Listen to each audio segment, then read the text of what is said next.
जय शिवराय मित्रांनो 7 जानेवारी 2025 रोजी राज्य मंत्रिमंडळाची एक महत्त्वाची अशी बैठक पार पडलेली आहे।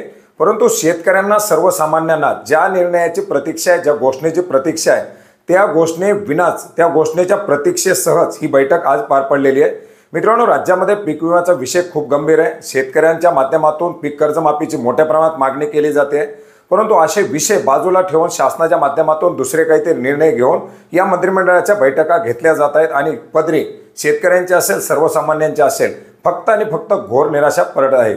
मित्रांनो, गेल्या 4 ते 5 वर्षापासून राज्यातील प्रत्येक हंगामाची, प्रत्येक वर्षाची परिस्थिती अतिशय बिकट आहे। विविध प्रकारच्या नैसर्गिक आपत्तीमुळे शेतकऱ्यांचं मोठ्या प्रमाणात नुकसान झालेलं आहे। याच्यामध्ये आपण जर पाहिलेलं आहे की गेल्या 2 ते 3 वर्षापासून शेतकऱ्यांना पीक विमा देखील मिळालेला नाही।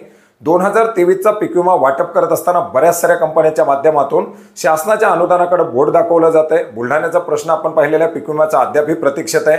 अशा सर्व परिस्थितीमध्ये पीक विम्याचं वाटप होईल किंवा पीक विम्यासाठी शासनाच्या माध्यमातून काही निर्णय घेतला जाईल किंवा शेतकऱ्यांच्या कर्जमाफीची काही घोषणा केली जाईल, याकडे सर्वांचं लक्ष लागलेलं आहे। परंतु सरकार हा विषय बाजूला का ठेवतंय, हा देखील एक प्रश्न या ठिकाणी आता निर्माण होत चाललेला आहे। मित्रांनो, 2019, 2020, 21 आणि 22 ही वर्ष आपण पाहिलेले अतिशय खडतर अशी वर्ष गेलेली आहेत।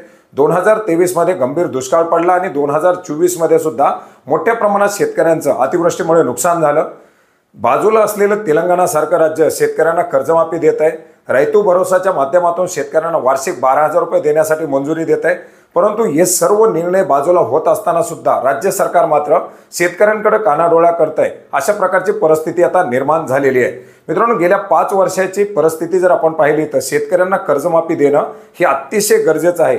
परंतु अशा परिस्थितीमध्ये कर्जमाफी देणं तर दूरच, पण त्याच्या संदर्भातील काही घोषणा किंवा त्याच्या संदर्भातील काही सुतोवाच करणं सुद्धा शासनाच्या माध्यमातून या ठिकाणी टाळलं जात आहे। शासनाची परिस्थिती किंवा सरकारची परिस्थिती, सरकारच्या तिजोरीवरती बोज आहे, इतर योजनांचा भार पडल्यामुळे सरकारच्या माध्यमातून शेतकऱ्यांना योजनांचा लाभ दिला जात नाही। अशा प्रकारचे काही भाषणं आता या ठिकाणी केली जात आहेत आणि या सर्वांचा अतिशय मोठा आणि गंभीर असा परिणाम हा शेतकऱ्यांवरती होतोय। कारण आपण पाहिलेले की अतिशय हालाकीच्या परिस्थितीमध्ये आता सध्या शेतकऱ्यांचं जीवन चालू आहे। गेल्या 4-5 वर्षापासूनची थकीत कर्ज असतील, बँकेच्या माध्यमातून लावलेला तगादा असेल, येणाऱ्या हंगामाची तयारी करायची असेल, या सर्व पार्श्वभूमीवरती शेतकऱ्यांना कुठेतरी दिलाशाची गरज आहे आणि अशा या मंत्रिमंडळाच्या बैठकीच्या माध्यमातून काहीतरी घोषणा करून शेतकऱ्यांना दिलासा देईल अशा प्रकारची प्रतीक्षा होती। मात्र ती प्रतीक्षा सुद्धा आता प्रतीक्षाधीनच राहिलेली आहे। त्यामुळे शासनाच्या माध्यमातून लवकरात लवकर पीक विमा असेल किंवा कर्जमाफीचा विषय असेल, याच्या संदर्भातील आपलं जे काही धोरण असेल, आपलं जे काही पुढचा ध्येय असेल, ते स्पष्ट करणं गरजेचं आहे, जेणेकरून शेतकऱ्यांना पुढचे काही निर्णय किंवा पुढच्या काही जे काही बाबी असतील ते आपल्या स्तरावरती घेणं शक्य होणार आहे। मित्रांनो, आजची मंत्रिमंडळाची बैठक सुद्धा फक्त आणि फक्त पुढील मंत्रिमंडळाच्या बैठकीची वाट पाहायला लावणारीच ठरलेली आहे। धन्यवाद।